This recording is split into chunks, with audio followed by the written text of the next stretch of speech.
नमस्कार दोस्तों, human voice book पर आपका स्वागत है। यदि आप किसी भी चीज या हर चीज के बारे में बहुत अधिक सोचते हैं तो निक ट्रेंटन की स्टॉप ओवरथिंकिंग एक किताब है जिसे आपको अभी पढ़ने की जरूरत है।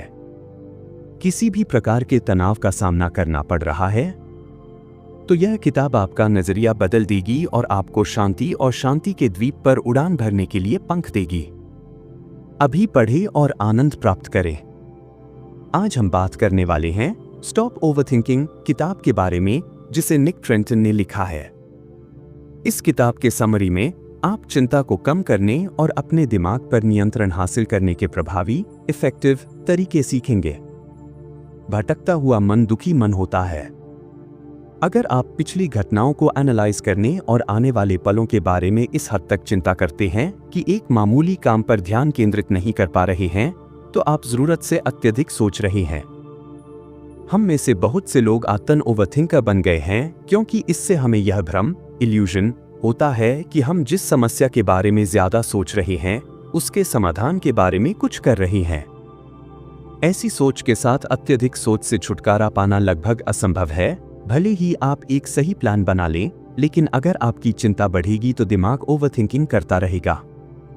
आपकी चिंता को तेजी से कम करने और दिमाग को नियंत्रण करने के लिए इसकी जड़ों पर काम करना होगा, जो आप इस समरी में सीखेंगे। किताब को आसानी से समझने के लिए हमने इसके महत्वपूर्ण बातों को 7 चैप्टर्स में एक्सप्लेन किया है। तो चलिए शुरू करते हैं। चैप्टर 1, ओवरथिंकिंग रोकने के तरीके। तरीका 1, 5-4-3-2-1। 5-4-3-2-1 तरीका आपके दिमाग को इतनी देर तक विचलित, डिस्ट्रैक्ट कर देगा कि आप नियंत्रण की फीलिंग दोबारा पा सकें। डॉक्टर इस तरीके का इस्तेमाल मरीजों को घबराहट से जुड़ी परेशानी से उबरने में मदद करने के लिए करते हैं। 5-4-3-2-1 तरीका इस तरह काम करता है। तनाव के दौरान धीरे धीरे 5 से 1 तक उल्टी गिनती करें। जैसे ही आप उल्टी गिनती करते हैं, अपनी 5 सेंसेस में से एक को शामिल करने के लिए हर संख्या को एक साइन के रूप में इस्तेमाल करें। 5 पर अपने आसपास के माहौल में 5 चीजों को देखें। 4 पर 4 अलग अलग साउंड सुनें। 3 पर 3 फीलिंग्स को महसूस करें। 2 पर 2 स्मेल्स का पता लगाएं। 1 पर किसी एक स्वाद को पहचानें। कॉन्शियसनेस को अवेयरनेस की एक बॉल की तरह सोचें जो आपकी शरीर के अंदर और बाहर घूमती है। जब आप विचारों में खोए रहते हैं तो आपकी जागरूकता की बॉल आपके दिमाग के अंदर घूमती है, एक पिनबॉल की तरह चारों तरफ उछलती है और उन सभी सिनारियोज के बारे में सोचती है जिनके बारे में आप सोच रहे हैं। जैसे क्या होगा अगर ऐसा होता तो, क्या होगा अगर ऐसा नहीं होता तो, क्या होगा अगर मैंने चीजें अलग तरीके से की। अगर आप अपने आसपास के किसी सामान की बारीकी, जैसे आपके पास एक लकड़ी के डेस्क की लाइंस और कलर को नोटिस करने में 1 सेकंड का समय लेते हैं तो आपकी जागरूकता की बॉल आपके दिमाग को छोड़ देती है और डेस्क पर घूमने लगती है। इस तरह 5-4-3-2-1 तरीका को फॉलो करके आप अपनी चिंता को कम करने और नियंत्रण की अनुभूति हासिल करने के लिए अपनी जागरूकता की बॉल को अपने दिमाग से काफी देर तक बाहर रखते हैं। तरीका 2, काउंटर बिलीफ एक्सपेरिमेंट। हर ओवरस्टेटमेंट केस के पीछे एक कमजोर करने वाला आस्था, बिलीफ होता है। उदाहरण के लिए, अगर आपका दिमाग किसी प्रेजेंटेशन से पहले ओवरथिंकिंग कर रहा है तो आपको विश्वास करना चाहिए कि आपको और तैयारी की जरूरत है। आप चिंता पैदा करने वाले मान्यताओं को चुनौती, चैलेंज करने के लिए यह स्टेप्स उठाकर अत्यधिक सोच बंद कर सकते हैं। अपने आप से पूछकर मान्यता को क्लियर करें। सबसे पहले अपने आप से पूछें कि मुझे अपने बारे में, दूसरों के बारे में या भविष्य के बारे में क्या विश्वास करना चाहिए। उस कमजोर मान्यता को उलटकर एक प्रतिविश्वास बनाएं। अगर आप मानते हैं कि मैं इस प्रेजेंटेशन के लिए तैयार नहीं हूं, तो इसका प्रतिविश्वास है मैं इस प्रेजेंटेशन के लिए अच्छी तरह से तैयार हूं। प्रतिविश्वास का एनालिसिस करके एक प्रतिविश्वास प्रयोग को चलाएं। कम से कम 1 मिनट ऐसे जिएं जैसे प्रतिविश्वास सच है। अगले 60 सेकंड इस विश्वास के साथ जिएं कि आप अपनी प्रेजेंटेशन के लिए अच्छी तरह से तैयार हैं। अपने नए मान्यता का समर्थन, सपोर्ट करने के लिए सबूत देखें। इस मान्यता का समर्थन करने के लिए इससे जुड़ी अपनी पिछली प्रदर्शन, परफॉर्मेंस के बारे में सोचें। जब आप किसी प्रतिविश्वास का समर्थन सपोर्ट करने के लिए सबूत ढूंढते हैं तो अपने अडिग विश्वास कोर बिलीफ पर डाउट करना शुरू कर देते हैं, जो आपकी चिंता को कम करता है और आपके अत्यधिक सोच वाले दिमाग को शांत करता है। तरीका 3, चिंता निलंबन वरी सस्पेंशन। लेखक बताते हैं कि जब वह चिंता से घिर जाते हैं और काम पर ध्यान देना या किसी करीबी के साथ अपने समय को एंजॉय करना मुश्किल लगता है, तो अपना फोन उठाते हैं, साइड बटन दबाते हैं और कहते हैं, हे गूगल असिस्टेंट, रात 8 बजे चिंता करने की मेरी अपॉइंटमेंट फिक्स करें। आमतौर पर जब तक रात के 8 बजते हैं तब तक वह भूल जाते हैं कि किस बारे में चिंता कर रहे थे। ज्यादातर समय हमारी चिंताएं सिर्फ एक्सेप्ट होना चाहती हैं। चिंता करने के लिए एक निर्धारित समय बनाकर आप अपनी चिंता को स्वीकार करते हैं और इसे समय के एक छोटे हिस्से तक सीमित लिमिट करते हैं ताकि यह दिन के बाकी घंटों में न फैल जाए। चिंता को टालना एंजाइटी साइकिल को रोकने का एक बहुत ही सीधा और प्रभावी तरीका है। हम शायद ही कभी अपनी जीवन से चिंता को खत्म कर सकते हैं, लेकिन जागरूकता के साथ इसकी शुरुआत और अवधि ड्यूरेशन को सीमित कर सकते हैं। चैप्टर 2, ज्यादा सोचने का मतलब अत्यधिक सोच नहीं है। एक युवा व्यक्ति जेम्स की कल्पना करें। जेम्स दयालु, समझदार और आत्म जागरूक सेल्फ अवेयर है। जेम्स हमेशा किसी न किसी बात को लेकर परेशान रहते हैं और आज वह स्वास्थ्य संबंधी एक छोटी सी चीज को लेकर परेशान है। वो अपने कंधे पर एक गांठ देखते हैं। वह ऑनलाइन अनुसंधान रिसर्च करते हैं और इलाज के बारे में देख कर और ज्यादा सोचते हैं। फिर वह रुकते हैं और खुद को देखकर सोचते हैं कि मैं शायद चीजों के बारे में ज्यादा सोच रहा हूं। इसलिए वह अपने स्वास्थ्य के बारे में तनाव लेना बंद कर देते हैं और स्वास्थ्य के बारे में अपने विचारों पर ध्यान देना शुरू कर देते हैं। वह सोचते हैं कि हो सकता है कि मुझे सच में किसी इलाज की जरूरत हो, लेकिन किस तरह के। उनके विचार बढ़ने लगते हैं और जल्द ही वह इंटरनल कंसल्टेंट के लिए अपने विकल्पों ऑप्शंस पर बहस करने लगते हैं, खुद से बहस करते हैं, खुद का एनालिसिस करते हैं, खुद का बचाव करते हैं, खुद से सवाल करते हैं और इस तरह सिर्फ एक परेशानी से वह ऐसे बहुत सारी यादों, अंदाजों, डर और अनुभवों एक्सपीरियंसेस के बारे में सोचने लगते हैं जिसकी जरूरत भी नहीं थी। वह हैरानी से सोचते हैं, क्या मुझे चिंता के कारण पैनिक अटैक तो नहीं आ जाएगा? जिस पल उनके मन में यह विचार आता है, उनका दिमाग उस समय के लाखों उदाहरणों से भर जाता है जब लोगों ने उसे इससे जुड़ी किसी कमी के बारे में कहा था। फिर वह अपनी सभी कमियों पर एक लेंस लगाते हैं और उनमें से हर एक को अपने दिमाग में घुमाना शुरू करते हैं और सोचते हैं कि वह ऐसा क्यों है। इसके बाद उन्हें निराशा का एहसास होता है कि वह अपनी स्वास्थ्य को ठीक करने के लिए अच्छी तरह निर्णय भी नहीं ले रहे और फिर से तुरंत उदास महसूस करते हुए नकारात्मक सेल्फ टॉकिंग के तूफान में डूब जाते हैं, जहां वह खुद से बार बार कहते हैं कि ऐसा हमेशा मेरे साथ ही क्यों होता है। आप देख पा रहे होंगे कि यह मेंटल स्ट्रगल कहां से शुरू हुआ था। इसकी शुरुआत सिर्फ इससे हुई थी कि उनके कंधे पर एक छोटी सी गांठ थी। ज्यादातर लोग इसी तरह की तनावपूर्ण दुनिया में रहते हैं।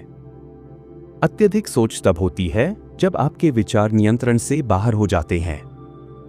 जीवन और अपने आप को एंडलेस एनालिसिस करने का परिणाम आमतौर पर अनवांटेड, अनस्टॉपेबल और सेल्फ डिफीटिंग होता है। आमतौर पर हमारा दिमाग हमें समस्याओं को सुलझाने और चीजों को ज्यादा क्लियरली समझने में मदद करता है, लेकिन ज्यादा सोचने से इसका उल्टा भी होता है। चाहे आप इसे चिंता की बजाय पैशन कहें, लेकिन ओवरथिंकिंग किसी भी तरह से हमारी मदद नहीं करती। ओवरथिंकिंग खुद बढ़ती जाती है, जिससे बेकार के ख्याल आने लगते हैं। इस तरह आप पता लगा सकते हैं कि ओवरथिंकिंग कर रहे हैं। आप अक्सर अपने विचारों के बारे में पल पल सोचते रहते हैं।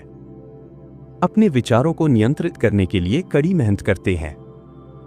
अपने विचारों के बारे में सोचते हुए अक्सर महसूस करते हैं कि कुछ विचार आपको पसंद नहीं है। आपके लिए सोचना अक्सर प्रतिस्पर्धी संघर्ष, कॉम्पिटिटिव स्ट्रगल जैसा लगता है। आप अक्सर अपने विचारों पर सवाल उठाते हैं, शक करते हैं, उनका एनालिसिस करते हैं या निष्कर्ष कंक्लूजन निकालते हैं। मुश्किलों में आप अक्सर अपने आप को और अपने विचारों को समस्या का सोर्स मान लेते हैं। आपको निर्णय लेने में परेशानी होती है और अक्सर आप जो विकल्प चुनते हैं उस पर शक करते हैं। आप खुद को बार बार नकारात्मक विचारों में उलझा हुआ मानते हैं। कभी कभी आपको ऐसा लगता है कि आप किसी विचार पर बार बार लौटने से खुद को नहीं रोक सकते, भले ही वह ऐसा हो जिसके बारे में असल जिंदगी में कुछ नहीं किया जा सकता। आप देखेंगे कि इनमें में से कुछ निश्चित रूप से डेफिनेटली अच्छी क्वालिटीज हैं। ज्यादा जागरूकता से सोचने की शक्ति विकसित होती है। अपनी रनिंग थिंकिंग पर सवाल उठाने से आप बेहतर निर्णय ले पाते हैं। सोच एक अमेजिंग गिफ्ट है।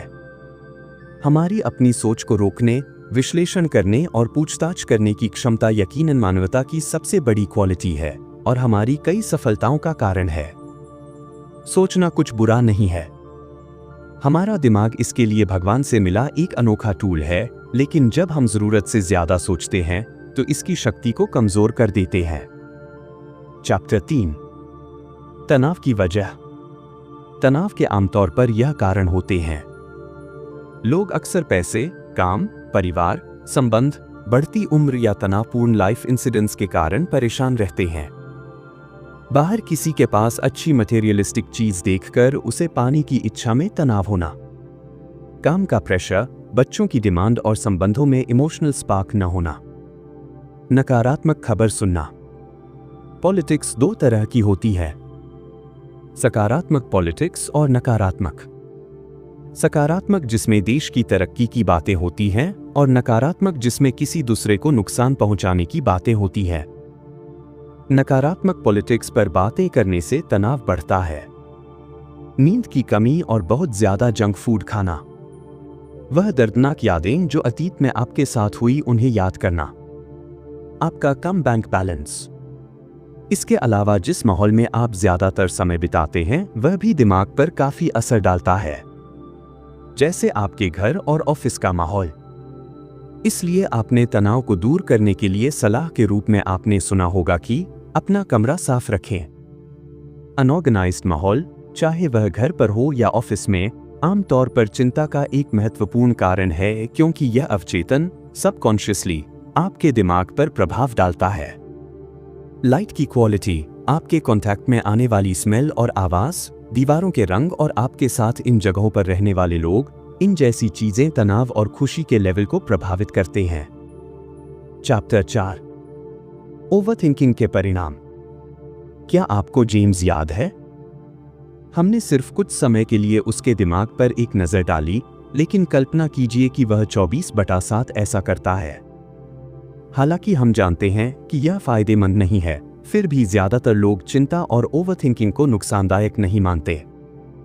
वह सोचते हैं कि चिंता भी सिर्फ एक विचार है, जबकि ऐसा नहीं है। चिंता एक फिजिकल, मेंटल, साइकोलॉजिकल, सोशल और यहां तक कि स्पिरिचुअल घटना है। लाइफ का कोई भी ऐसा पहलू नहीं है जिस पर ओवरथिंकिंग का असर न होता हो। जब आपको खतरा महसूस होता है तो आपका HPA एक्सिस, हाइपोथैलेमस, पिट्यूटरी और एड्रेनल एक्टिव हो जाता है। आपका दिमाग न्यूरोट्रांसमीटर और हार्मोन ट्रिगर करता है ताकि शरीर पर प्रभाव पड़े और आप खतरे से लड़ने या बचने के लिए तैयार हो जाए। फिजिकल इफेक्ट में लॉन्ग टर्म और शॉर्ट टर्म दोनों तरह से शरीर पर खराब असर होता है, जैसे तेज सिरदर्द, नोसिया, मसल टेंशन, थकान, ड्राई माउथ, चक्कर आना, ब्रीदिंग रेट का बढ़ जाना, मसल्स पेन, कंपना, पसीना आना, डाइजेशन में परेशानी, इम्यून सिस्टम और मेमोरी पावर का कमजोर होना। हमारे शरीर को ज्यादा तनाव को सिर्फ कुछ समय तक सहन करने के लिए डिजाइन किया गया है, लेकिन लंबे समय तक स्ट्रेस, हार्ट की बीमारी, नींद में कमी, हार्मोनल डिसरेगुलेशन जैसी स्वास्थ्य समस्याओं का कारण बन सकता है। मेंटल और साइकोलॉजिकल लेवल पर थकावट, घबराहट, चिड़चिड़ापन, ध्यान केंद्रित करने में परेशानी, मोटिवेशन की कमी, सेक्सुअल डिजायर और भूख में बदलाव, बुरे सपने, डिप्रेशन, नियंत्रण से बाहर महसूस करना और जीवन के लिए डिसइंटरेस्ट होने लगता है। इसके अलावा टेंशन, नकारात्मक सोच, घातक सेल्फ टॉक को मजबूत करती है और हमारे कॉन्फिडेंस को कम करती है। सामाजिक और पर्यावरणीय स्तर पर करीबी संबंधों को निभाने में दिलचस्पी की कमी होना, काम पर खराब प्रदर्शन, दूसरों के लिए चिड़चिड़ापन, सार्वजनिक रूप से लोगों से इंटरैक्ट न करना और नशे की लत या नुकसानदायक गतिविधियां, एक्टिविटीज में शामिल होने जैसी परेशानी होने लगती है। जो इंसान लगातार तनाव में रहता है वह जीवन में मीनिंग और खुशी को खोना शुरू कर देता है, इसके लिए प्लान बनाना बंद कर देता है, दूसरों के चैरिटी वाले काम नहीं कर पाता है और सबसे जरूरी, जीवन के लिए अपना जीने का मोटिवेशन खो देता है। अगर आप लगातार ज्यादा सोचते हैं तो आपके शरीर में कोर्टिसोल और दूसरे तनाव हार्मोन बढ़कर आपको परेशान करने लगेंगे और आपको और भी ज्यादा सोचने पर मजबूर करने लगेंगे, जिससे तनाव बढ़ सकता है और आपके अपने और अपने जीवन के बारे में महसूस करने के तरीके में बदलाव आ सकता है। तब आप अपने लिए गलत विकल्प चुन सकते हैं, जैसे देर तक जागना, खराब खाना खाना या चुप रहना। जब हम अत्यधिक सोचते हैं तो मामूली चिंता को ज्यादा नकारात्मक बना देते हैं। इससे चिंता के जाल में फंस जाते हैं और एक बुरी आदत को मजबूत कर लेते हैं, जिसका जीवन, दिमाग, शरीर और आत्मा के हर पहलू पर खराब असर पड़ता है। हम सभी के सोचने और उसे एनालिसिस करने के तरीके अलग अलग होते हैं, लेकिन जिस पहलू पर हमारा सबसे ज्यादा नियंत्रित है वह यह है कि हम अपने अनुभवों को एनालिसिस कैसे करते हैं और आगे बढ़ते हैं। अभ्यास के साथ आप भी अपने दिमाग को अपने पक्ष में काम करने, चीजों को अलग ढंग से देखने और लगातार चिंता का विरोध करने के लिए तैयार कर सकते हैं। चैप्टर 5, तनाव प्रबंधक के 4 एस। ओवरथिंकिंग के तूफान में यह मेथड्स एक जीवन सेफ्टी बोट की तरह है। यह मेथड्स हैं अवॉइड, ऑल्टर, एक्सेप्ट और अडैप्ट। जीवन के हर तनाव से डील करने में यही 4 मेथड्स काम आते हैं। अवॉइड तो सबसे पहली चीज है अवॉइड। यह सुनने में आसान लगता है, लेकिन जीवन में बहुत सी परेशानियां हैं जिनसे आप आसानी से दूर नहीं जा सकते हैं। हम जीवन में हर चीज को नियंत्रित नहीं कर सकते, लेकिन आप अपनी शर्तों को प्रबंध कर सकते हैं ताकि आपको तनावपूर्ण माहौल में या तनावपूर्ण लोगों के साथ न रहना पड़े। इस बारे में सोचें कि आपके आसपास के माहौल में आप किससे तनावपूर्ण हो रहे हैं और आप इसे कैसे नियंत्रित कर सकते हैं या पूरी तरह दूर कर सकते हैं। इसके लिए कुछ इस तरह कर सकते हैं। मान ले सैटरडे को रिटेल आउटलेट में बहुत भीड़ होती है, तो आप अपनी शॉपिंग के समय को कम भीड़ वाले समय के लिए रीस्केड्यूल कर सकते हैं ताकि आप अपनी वीकली शॉपिंग सबसे शांत समय पर कर सकें। इस तरह अगर आप इसे टाल देते हैं तो बिजी सुपरमार्केट के तनाव को नियंत्रित करने की कोई जरूरत ही नहीं होगी। ठीक इसी तरह आप तनावपूर्ण लोगों से भी बच सकते हैं। अगर आपको लगता है कि जब आपकी फैमिली हॉलिडेज के समय आपके साथ रहने आती हैं तो आपका तनाव बढ़ जाता है, तो उन्हें पास के किसी रूम में ठहराने का तरीका ढूंढें या ऐसी किसी भी गतिविधि की प्लानिंग करने से बचें जहां आप घंटों एक कमरे में एक साथ अकेले हों और आपके पास एक दूसरे को तनाव देने के अलावा कोई काम न हो। जब आप तनाव से बचते हैं तो जिम्मेदारियों से भाग नहीं रहे होते या असल समस्याओं से इनकार नहीं कर रहे होते। आप बस उस तनाव को नहीं कहना सीख रहे हैं जो अनावश्यक और नुकसानदायक है। आप उन स्थितियों और लोगों को हमेशा ना कह सकते हैं जो आपके रिसोर्सेज से बहुत ज्यादा डिमांड करते हैं। वे रिसोर्सेज मेंटल एनर्जी, अटेंशन, पैसे और आपका समय हो सकते हैं। अगर जीवन में कोई चीज आपका सारा समय बर्बाद कर रही है तो उसे नो कहने से रुके नहीं। ऑल्टर, अपना वर्क स्केड्यूल देखें और उन 2 या 3 चीजों से छुटकारा पाएं जो बहुत जरूरी नहीं है। इसके लिए वह काम किसी और को सौंपें या किसी और को जिम्मेदारी लेने दें। तो अगली बार जब आप किसी तनावपूर्ण स्थिति का सामना करें तो अपने आप से पूछें, क्या मैं इस पूरी चीज से बच सकता हूं? अगर आप कर सकते हैं तो करें। अगर ऐसा नहीं कर सकते हैं तो उस स्थिति को बदलने के तरीके ढूंढें। आपके पास हमेशा दूसरों से अपना व्यवहार बदलने के लिए कहने का विकल्प होता है। उदाहरण के लिए, अगर बाबा आपके बाल आपके अनुसार नहीं काट रहा तो उन्हें ठीक से काटने के लिए कहें। चुपचाप परेशानी को सहने के बजाय अपनी जरूरतों और अनुभूतियों को सीधे कम्युनिकेट करें। अगर आप अपने दोस्त को साफ साफ यह नहीं बताते हैं कि उसके बेवकूफ़ी वाले चुटकुले आपको ठेस पहुंचाते हैं, तो चुपचाप बैठकर उसे सुनने की बजाय उसे यह बताएं कि आप कैसा महसूस करते हैं और उसे रुकने के लिए कहें। हम जीवन में हर तनाव से बच नहीं सकते हैं, लेकिन ये घटनाएं कैसे होते हैं इसमें हमारा ही योगदान होता है। स्ट्रेस कम करने के लिए लोगों से बात करें। इसके अलावा अगर आप उस स्थिति को टाल नहीं सकते तो उस समय को पास करते हुए तनाव टालने का तरीका अपनाएं। उदाहरण के लिए, अगर सैटरडे को ही स्टोर पर जा सकते हैं, उसके अलावा समय नहीं मिल पाता, तो अपने फोन पर हमारी ऑडियो बुक चलाएं और शॉपिंग करते समय इसे सुनें। अगर आप किसी बोरिंग पार्टी में जाने को टाल नहीं सकते तो जाएं, लेकिन शुरुआत में क्लियरली कह दें, दुर्भाग्यवश मुझे 1 घंटे में जाना होगा। इस तरह जिस तनाव से आप बच नहीं सकते, तो अपने आप से पूछें कि आप इसे बदलने के लिए क्या कर सकते हैं। अगर आपका जवाब ज्यादातर ना है, तो आपको एक कदम आगे बढ़कर इसे स्वीकार करने की जरूरत होगी। एक्सेप्ट। सबसे पहले, अगर आप किसी चीज को नापसंद करते हैं, तो इस बारे में क्लियर रहें। स्वीकारना का मतलब यह दिखावा करना नहीं है कि आप वैसा महसूस नहीं करते जैसा आप सच महसूस कर रहे हैं, बल्कि वही दिखाना है जो आप सच में महसूस कर रहे हैं।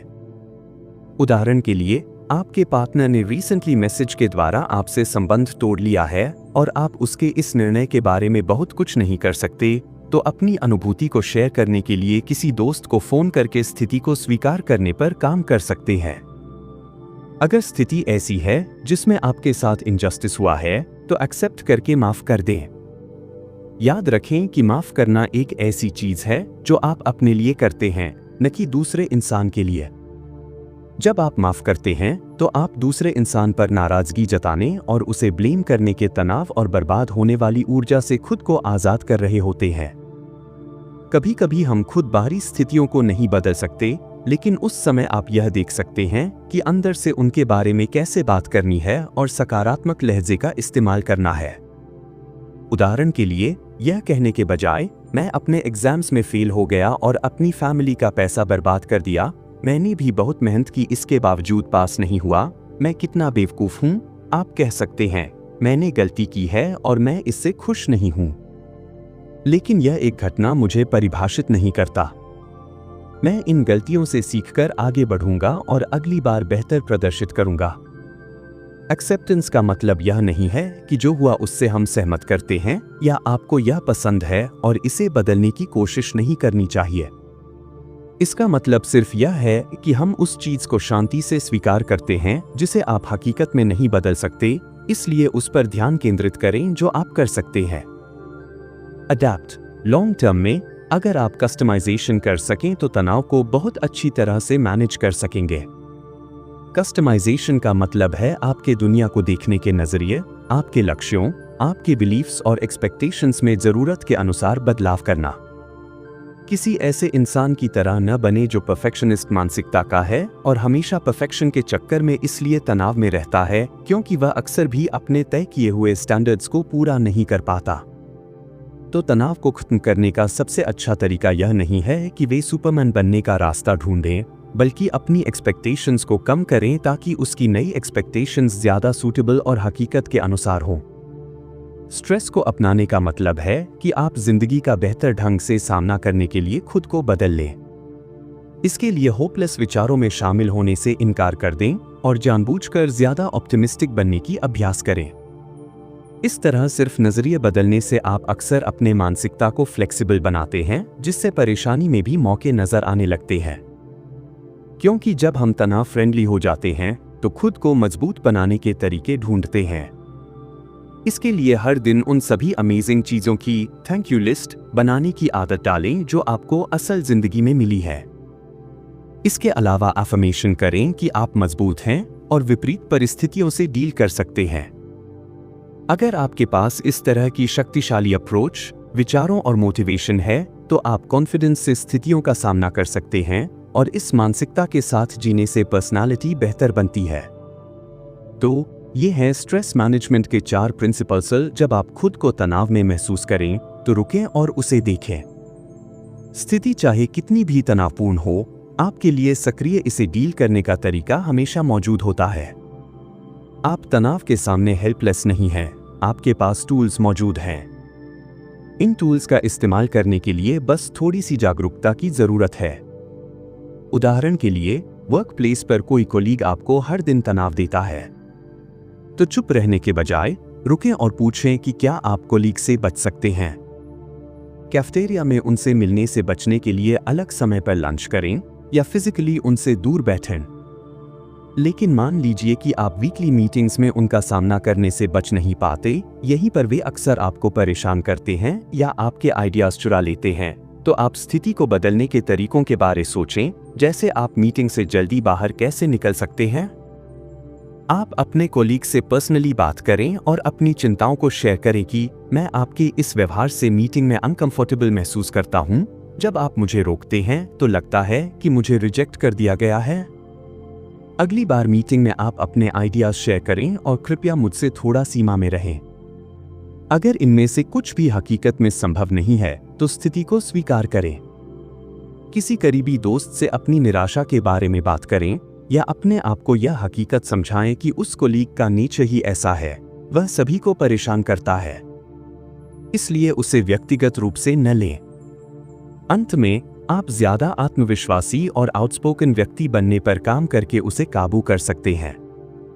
जब आपको यह एहसास हो जाए कि मीटिंग में आपको भी बोलने का उतना ही हक है जितना किसी और को, तो आप आत्मविश्वास से कहें कि मैं अभी बोल रहा हूं, कृपया आप बाद में अपनी बात कह लेना और जारी रखें। इससे आप ओवरथिंकिंग को रोक सकते हैं। चैप्टर 6, तनाव डायरीज और जर्नल्स का इस्तेमाल करें। अपने रोज के अनुभवों के बारे में ज्यादा जागरूकता लाने का एक कठोर तरीका है कि इसे लिख लें। ज्यादा सोचने से कभी कभी ऐसा लगता है कि आपके दिमाग में एक साथ लाखों चीजें चल रही हैं और यह तय करना मुश्किल हो जाता है कि आपकी चिंता के पीछे सच में कौन सा कारण है। एक तनाव डायरी आपके ट्रिगर्स और उन पर आपके रिस्पॉन्सेस को क्लियर करने में आपकी मदद कर सकती है। वहां से आप अपने तनाव के स्तर को प्रबंध करने के लिए सक्रिय कदम उठाना शुरू कर सकते हैं। एक तनाव डायरी आपके तनाव स्तर और उससे जुड़ी जानकारी का एक रिटन रिकॉर्ड है जिसे आप बाद में एनालाइज कर सकते हैं और तनाव को प्रबंध करने के लिए कदम उठा सकते हैं। हम सभी को जीवन में कुछ तनाव की जरूरत होती है और कुछ तनाव को खत्म करने की जरूरत होती है, इसलिए यह डायरी आपको क्लियरली यह पहचानने में मदद करेगी कि कौन सा तनाव आपके लिए ठीक है और कौन सा नहीं। हर एंट्री को समय और डेट के साथ रिकॉर्ड करें और आप अभी कैसा महसूस कर रहे हैं उसके आधार पर अपने आप को रेटिंग दें। उदाहरण के लिए, बिल्कुल भी तनाव न होने पर 1 और बहुत ज्यादा तनाव के लिए 10 की रेटिंग दें। तनाव मेजर के लिए अपने फिजिकल सिम्टम्स को नोट कर सकते हैं। यह भी ध्यान दें कि वह तरीका तनाव को मापने के लिए कितना प्रभावशाली है। फिर हाल में हुए किसी भी तनावपूर्ण घटना पर ध्यान दें और साथ ही यह देखने की कोशिश करें कि आपकी वर्तमान स्थिति का क्या कारण है। अंत में ध्यान दें कि आपने घटना पर कैसा प्रतिक्रिया दिया और परिणाम क्या था। उदाहरण के लिए 4 फरवरी सुबह के 9:15 बजे पिता के कंधे की सर्जरी के बारे में एक तनावपूर्ण मैसेज प्राप्त हुआ। यह देखकर थोड़ा थोड़ा थका हुआ महसूस होने लगा। पेट में अजीब सा महसूस होने लगा। काम पर ध्यान केंद्रित करने में परेशानी होने लगी। आपको लगता है कि ऐसा इसलिए महसूस हो रहा है क्योंकि आपको उनके साथ कुछ बुरा न हो जाए इसकी चिंता है। इसलिए आप मैसेज का रिप्लाई देने से बच रहे हैं, लेकिन आपको पता है कि इससे समस्या और भी बढ़ सकती है। हर बार जब आपको अपना मूड बदलता हुआ महसूस हो या जब काफी तनाव हो तो कहीं लिख लें। कुछ दिनों या 1 हफ्ते बाद उस डायरी को लें, फिर उसे विश्लेषित करते हुए तनाव पैटर्न को ढूंढें। जैसे तनाव के सबसे कॉमन कारण क्या हैं, यानी आमतौर पर तनाव में अचानक मूड बदलने से पहले क्या होता है, और इन घटनाओं ने पिछले दिनों आपकी उत्पादकता, प्रोडक्टिविटी को कैसे प्रभावित किया। आपने इन घटनाओं पर इमोशनली और प्रैक्टिकली कैसे प्रतिक्रिया दिया, और क्या आप जागरूक हैं? क्या आप तनाव के ऐसे लेवल्स की पहचान कर पा रहे हैं जो आपकी उत्पादकता के लिए आरामदायक और फायदेमंद हो? जब आप इस तरह अपनी तनाव डायरी को एनालाइज करते हैं तो रियल डेटा के साथ काम कर रहे होते हैं जो आपको प्रैक्टिकल बदलाव करने में मदद कर सकते हैं। आप कुछ बदलावों के बारे में हैरान होने लगेंगे और तुरंत बदलाव करने में सक्षम होंगे।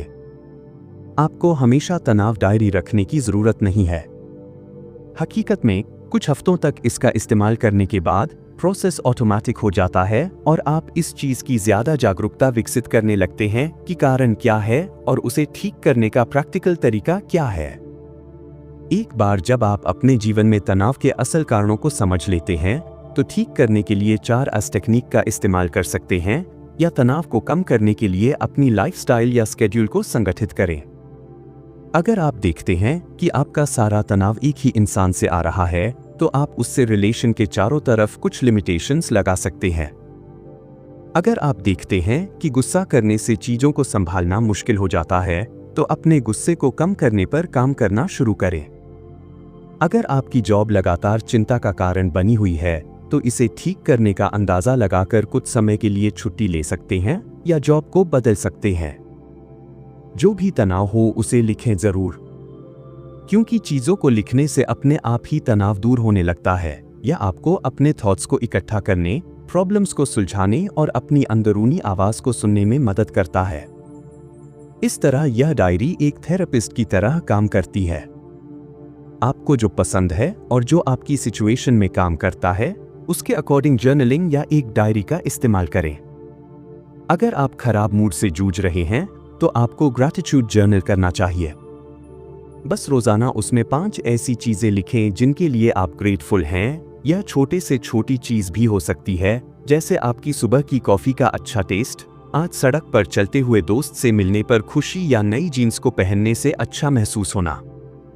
यह तरीका बारीकी से आपका ध्यान आपके रिसोर्सेज और पॉसिबिलिटीज पर शिफ्ट कर देगा और आपके एक्सपीरियंसेस को नया रूप देगा। अगर आप किसी दर्दनाक लाइफ इंसिडेंट या बहुत मुश्किल समय से गुजर रहे हैं, तो सिर्फ इमोशनली अच्छा फील करने के लिए जर्नल लिखें। अपनी सभी फीलिंग्स को डायरी के कागज पर लिख दें और यह भी लिखें कि उसकी जगह आप कैसा फील करना चाहते हैं। ऐसा करने के बाद आप नेचुरली सेल्फ अवेयरनेस फील करेंगे और आगे बढ़ने के लिए कुछ साइंस देख पाएंगे। अगर आपकी लाइफ में बहुत ज्यादा तनाव चल रहा है, तो बुलेट जर्नलिंग को आजमाएं। इसमें आप डेली गोल्स, प्रायोरिटीज और अच्छी यादों पर नजर रखने के लिए शॉर्ट नोट्स बनाएं। चीजों को शॉर्ट रखने से आपको ऑर्गेनाइज रहने और लाइफ में खुशी को जोड़ने में अच्छी मदद मिलेगी। कुछ लोग बुलेट जर्नलिंग को आर्ट के साथ करना पसंद करते हैं। खुद को एक्सप्रेस करने और मोटिवेशन बढ़ाने के लिए इस तरह के कलर और इमेजेस का इस्तेमाल करते हैं। हालांकि यह हर किसी के लिए नहीं है। अगर आप इस तरीके से अच्छा महसूस नहीं करते, तो इसे छोड़ दें। हर जर्नलिंग को कुछ पॉजिटिव और रियलिटी के साथ पूरा करने की कोशिश करें।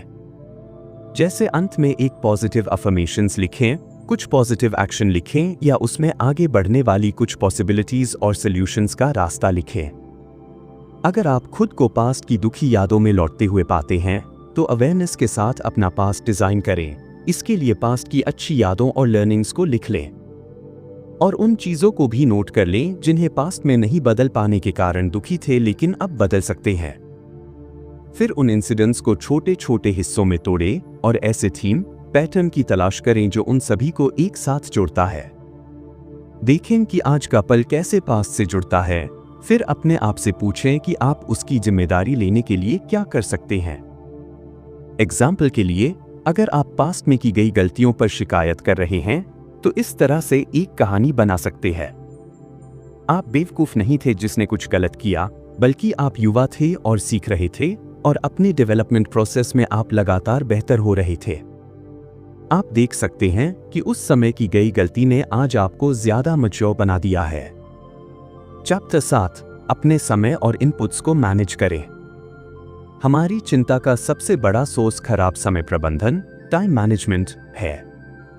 आप उन चीजों को प्राथमिकता, प्रायोरिटी देते हैं जो दुखी करती हैं और उन चीजों को पर्याप्त समय देने को टाला करते हैं जिनसे आपको सच में खुशी मिलती है।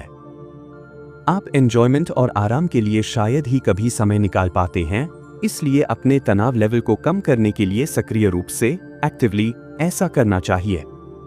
इसके लिए आप डेली रूटीन बना सकते हैं और अपने कामों को प्राथमिकता के हिसाब से कर सकते हैं। इसके अलावा अपने बड़े लक्ष्यों को छोटे हिस्सों में बांटकर एक एक करके पूरा करने से आप खुशी के साथ बिना किसी तनाव के आगे बढ़ेंगे। एलन के इनपुट प्रोसेसिंग तरीके को अपनाएं। इसमें सबसे पहले आप इस बात पर ध्यान दें कि कॉल, ईमेल जैसी सबसे छोटी एक्साइटेड चीजों पर भी कैसे प्रतिक्रिया, रिस्पॉन्स देते हैं।